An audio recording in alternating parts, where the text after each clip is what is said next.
Copie nitrate, non, copie triacétate. Et là c'est du nitrate. Et je pense qu'il y a des morceaux en couleur, alors je vais la regarder. Alors, moi je m'appelle Serge Brombert, je suis collectionneur de films depuis ma plus tendre enfance.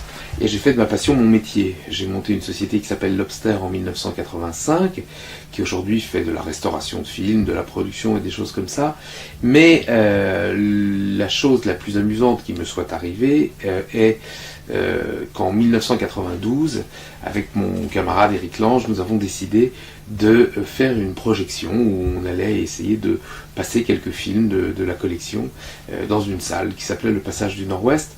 On était en novembre 1992, ça fait exactement 20 ans.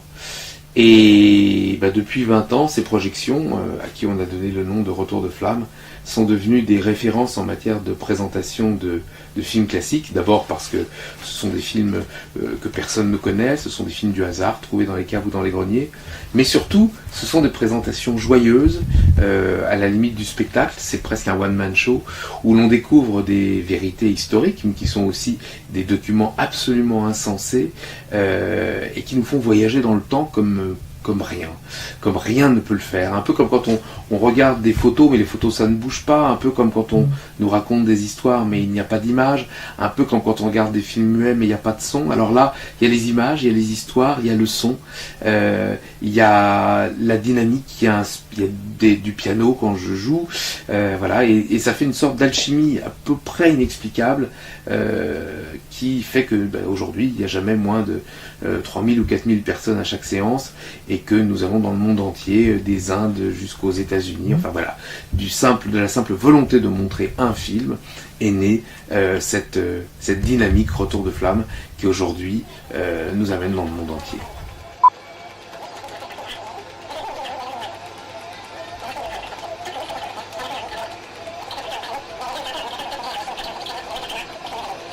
Donc, à partir du moment où j'ai commencé à chercher, on a commencé à retrouver les films. À la petite semaine.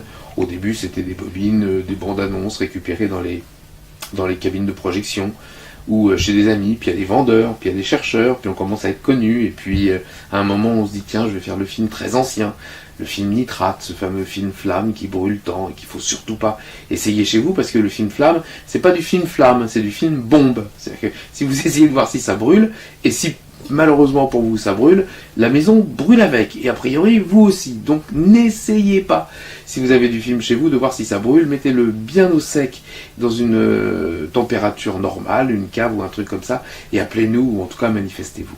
Voilà, donc découvre des films, on a commencé à en découvrir alors que j'avais peut-être, je sais pas, 300 ou 400 boîtes dans la collection. Aujourd'hui on est peut-être à 120 000, 130 000. Lobster est le premier déposant à l'Académie des Oscars à Hollywood. Nous avons 45 000 bobines là-bas, et nous travaillons évidemment au quotidien avec toutes les archives du film, qui eux font un travail, alors encore x10 si vous voulez, dans l'échelle du délire. Il y a nous en tant que cinémathèque privée, mais les cinémathèques et archives nationales, elles, ont des missions de service public, et donc ce ne sont pas des centaines de milliers de boîtes qu'elles gèrent, mais des millions de boîtes, et heureusement qu'ils sont là. Flammes de longs mois sont combustibles. Restaurer un film, c'est quelque chose de très complexe, ou de pas complexe. En fait, si le film est en bon état, la restauration ne posera évidemment aucune difficulté. A l'inverse d'un tableau, restaurer un film, c'est le recopier sur un support qui sera pérenne, puisque la pellicule de départ, elle, ne peut pas se conserver éternellement, et cette recopie sur un support pérenne doit se faire en essayant de supprimer tous les défauts. Donc il y a quelque temps, on ne pouvait que recopier avec de la pellicule, donc on refotographiait le film d'origine. Évidemment, tous les défauts du film d'origine apparaissait encore. Aujourd'hui, il y a des technologies numériques qui permettent d'aller bien au-delà, de remplacer des petits morceaux de l'image, de faire des filtrages de façon relativement automatique. Mais en gros, restaurer un film, c'est toujours 3 étapes. Première étape, lire de la meilleure manière le meilleur élément survivant. Ça a l'air de rien, mais déjà ça, il y a tellement d'options, ça peut prendre... On pourrait faire un cours pendant 1 an là-dessus. Deuxièmement, le traitement, c'est-à-dire suppression des défauts.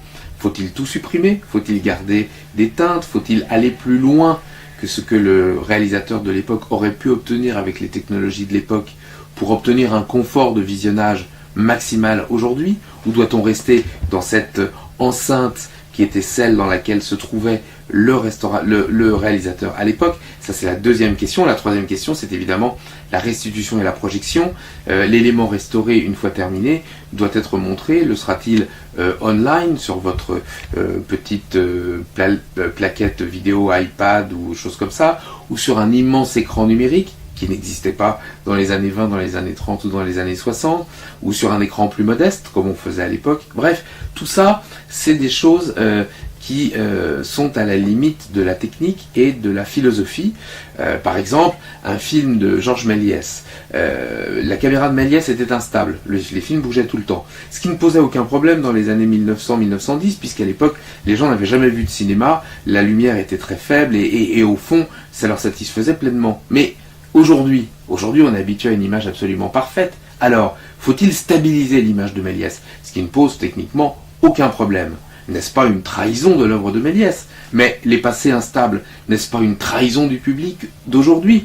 En demande d'une instabilité qu'après tout, Méliès n'a jamais voulu et dont il se serait bien débarrassé s'il avait eu une caméra de suffisamment bonne qualité. Voilà. Cette question-là, et d'autres questions, bien d'autres, liées au son, liées au traitement des couleurs, des teintes, etc., font que restaurer un film est un travail modeste. La seule importance, c'est qu'à l'arrivée, le restaurateur s'efface pour laisser la place entre l'auteur et le film tel qu'il aurait dû être s'il ne s'était pas dégradé à travers les années.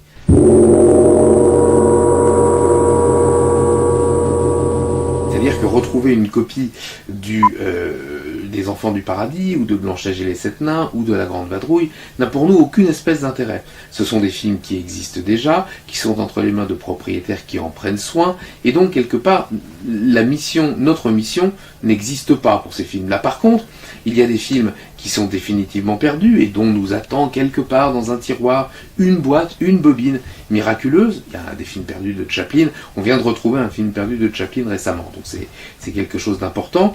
Mais ça peut être aussi des films connus qui sont très peu accessibles, dont il existe une copie ici, une copie là, mais dont les gens ne connaissent pas l'existence et qui pourtant sont des films incroyablement savoureux.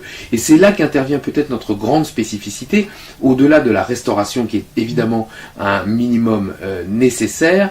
Ce n'est pas un minimum suffisant, puisque l'important pour nous, c'est de finalement restaurer le public, c'est-à-dire d'aller vers le public, de remontrer ces films aux gens qui vont les trouver formidables et qui à la fin vont nous dire « Oh, le cochon danseur, c'est formidable !» ou alors « Oh, Cunégonde Ramoneur, j'avais jamais vu ça !» ou alors « Oh, des karaokés en 1917, mais comment était-ce possible ?» Voilà, ce genre de choses, c'est Retour de flamme. Et pour essayer de donner le goût, on fait toujours des choses un peu fantaisistes. Récemment, j'ai accompagné un film, non pas avec un piano, c'était un film muet de 1914, mais avec un fouet et une citrouille.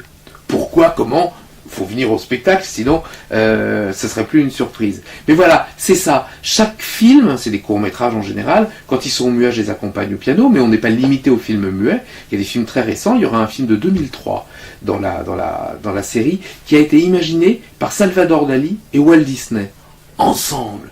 Vous voyez, ce genre de choses, c'est un voyage. Alors voilà, je suis votre guide, on va se faire 2 heures de voyage au pays du film qui brûle, ça s'appellera Retour de flamme, et allez, disons que ce serait au Balzac, du 27 novembre au 16 décembre, tous les soirs à 20h30. Avec en plus, le 1er décembre, c'est le premier samedi, à 23h, une séance supplémentaire, qui sera la séance Retour de flamme interdit, avec que des films que si vous n'avez pas 18 ans, eh ben, vous pourrez pas venir.